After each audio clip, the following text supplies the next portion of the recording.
Ladies and gentlemen, today is one of these days that will go down in the history books.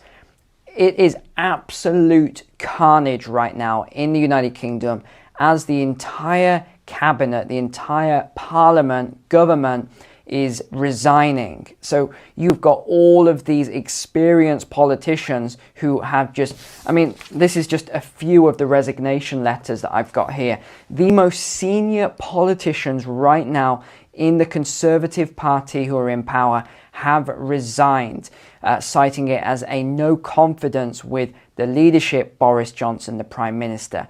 I'm terribly sorry, we have to stop there. Rishi Sunak has resigned. The Chancellor has resigned. That is it. That's it. It's over. That's it.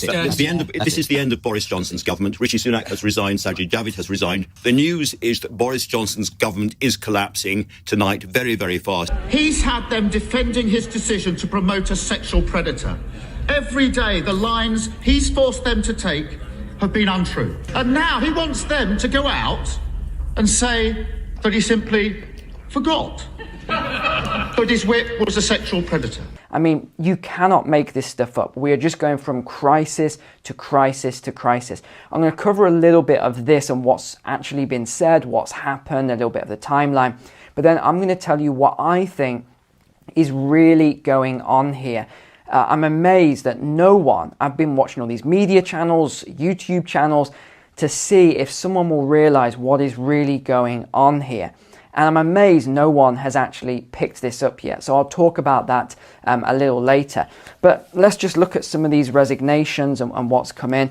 So we have the second most senior person after Boris Johnson. Unbelievable. Now let me just add it. I'm going to give you a little bit of context as we go through here. So Rishi Sunak, Chancellor of the Exchequer, after he graduated from university, he went and worked at Goldman Sachs. Key thing here, Goldman Sachs. And that's between 2001, 2004. And then between 2004, 2009, he then went and worked at a hedge fund and he became a partner at a hedge fund. And then in 2015, he came into politics, and February of 2020, which is just when the whole COVID thing hit, he became Chancellor of the Exchequer.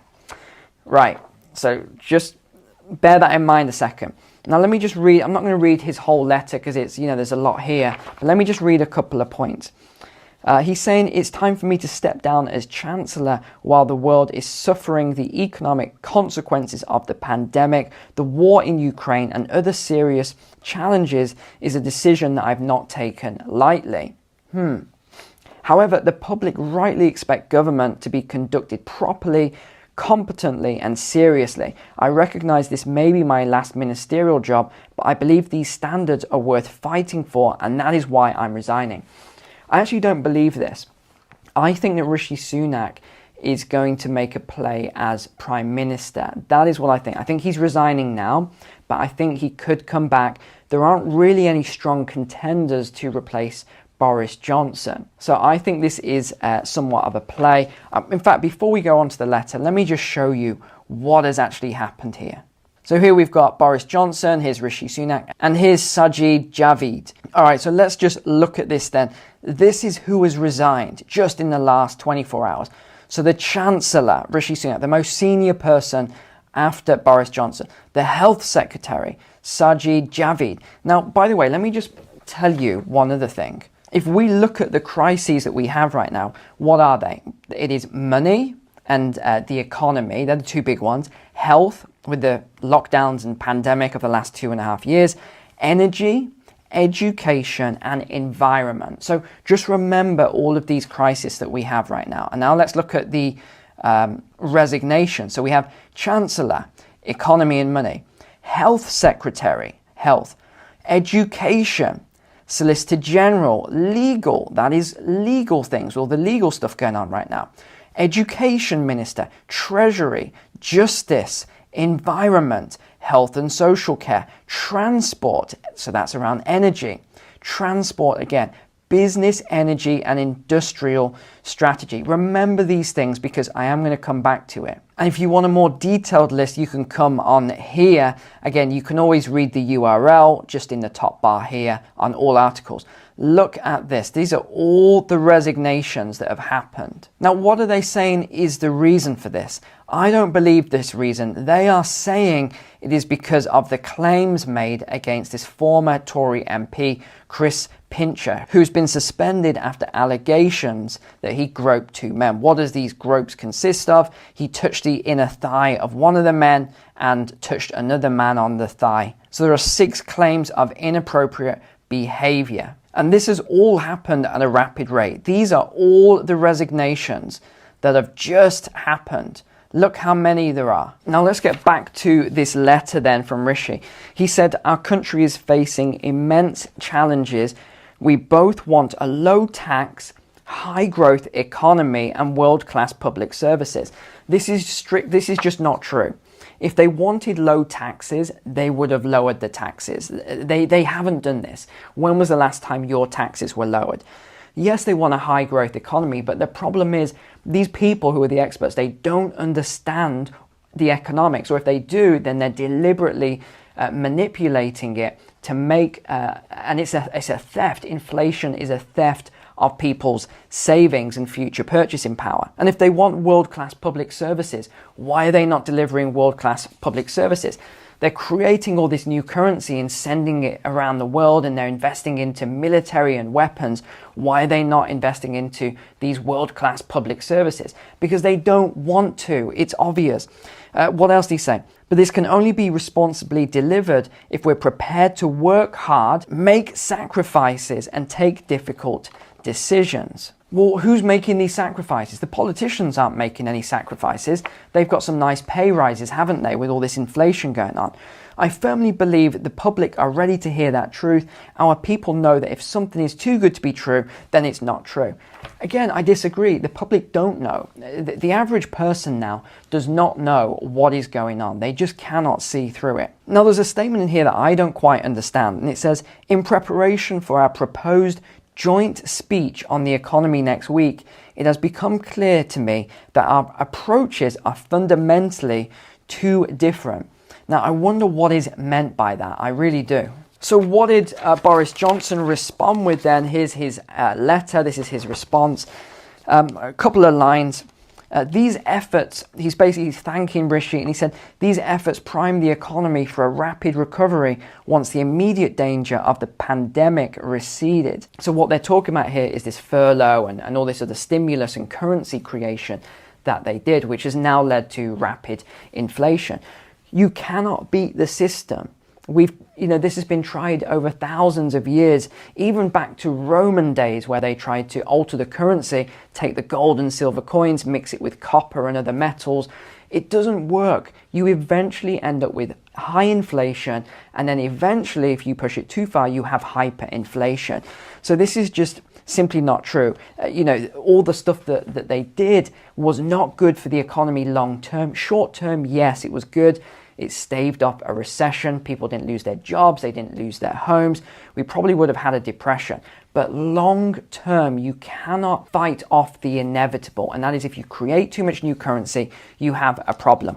What else? This enabled us to provide support to households worth £37 billion. And we have faced global inflation pressures arising from Putin's brutal invasion of Ukraine. Again, not true. The inflation was already here. Inflation is an expansion of the monetary supply. Now, we've got lots of letters here, but I want to cover a couple of other points.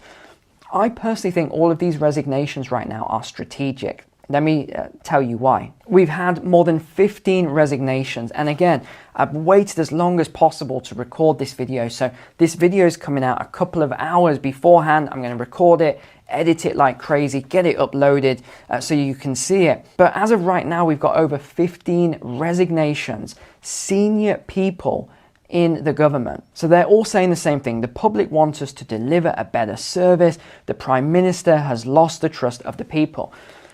Why would they suddenly all just resign now? This has been going on for a long time. The government lost the trust of the people going back years now, and especially over the last couple of years. And then when everyone was suffering and locked down, they were having parties. These politicians were having parties. Some of the people resigning were at these parties. Can you understand this? They were at the parties and they are getting on their high horse of integrity and saying they are leaving because there's no integrity.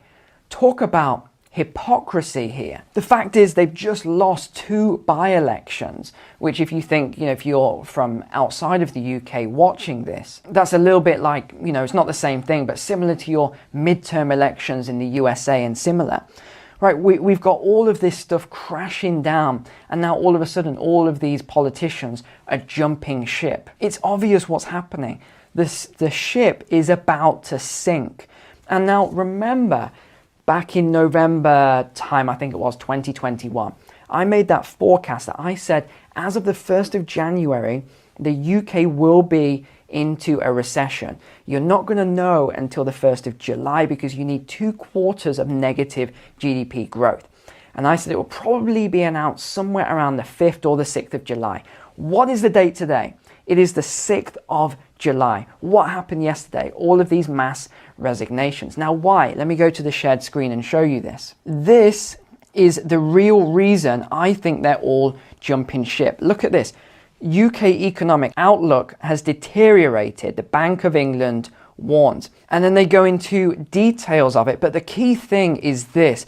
This is their latest financial stability report that has just come out. And the IMF, the OECD, all of these organizations have said Britain is more susceptible to recession and persistently high inflation than other Western countries, all of which are grappling with energy and commodity market shocks. Now, this is the report they are talking about. Now, it's only just come out. I only found out about it this morning, so I haven't had time to go through it yet because it is absolutely huge. I'm going to print this off. I'm going to go over it overnight. There are 80 pages here, but I'm pretty sure I'm going to get to the bottom of what exactly is going on here. But I think this is due to the cost of living crisis on the people and the inflation they thought they could control.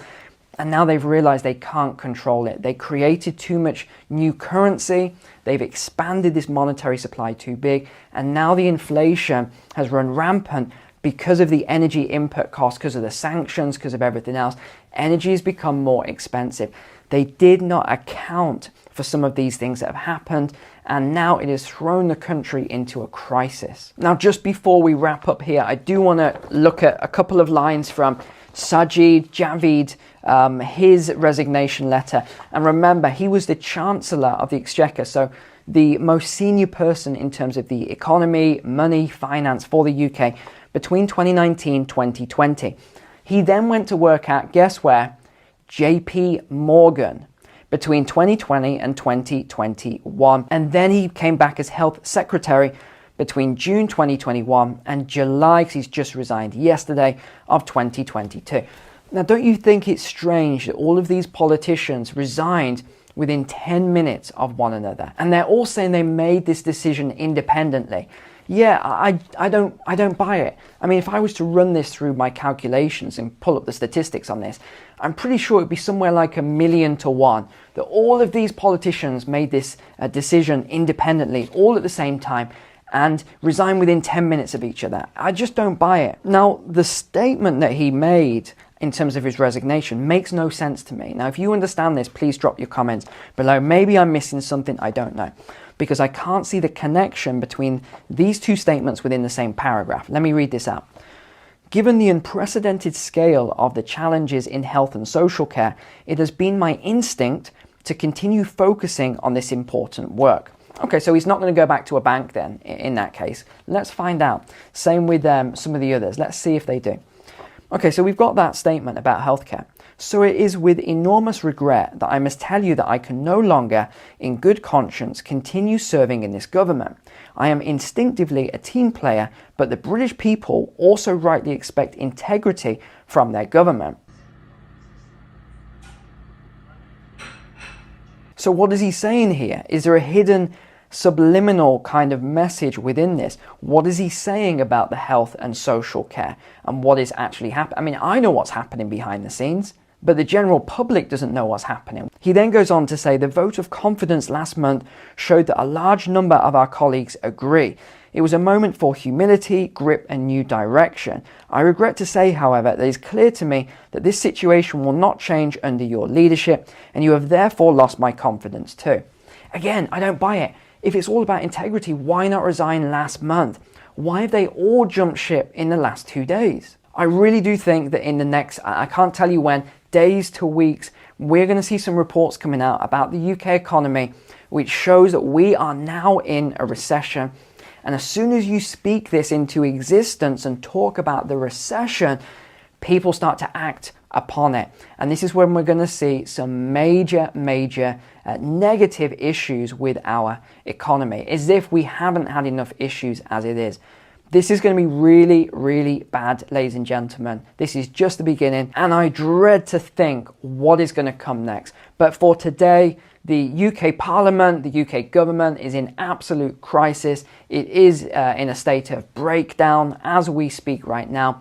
And I'm just going to keep monitoring this overnight to see what actually happens. And by the time this video comes out, Boris Johnson might not even be Prime Minister anymore, but who knows? Maybe he will finally resign, or the others will force him out. But even if that happens, we change leadership, we change parties, the others are no good either. Just look at the criminal investigations going on against other leaders of other parties right now in the UK. Criminal investigations into politicians. I mean, you cannot make this stuff up. It is a broken system now. The UK government is in absolute crisis, and I just don't know what's going to happen next. But that is all I've got time for today. I'm going to go back and start reading all this material, keep an eye on it, and read that report. And let's see if I can get something out for you on that report in the coming days. Thank you so much for watching today. Take care. God bless. I will see you tomorrow.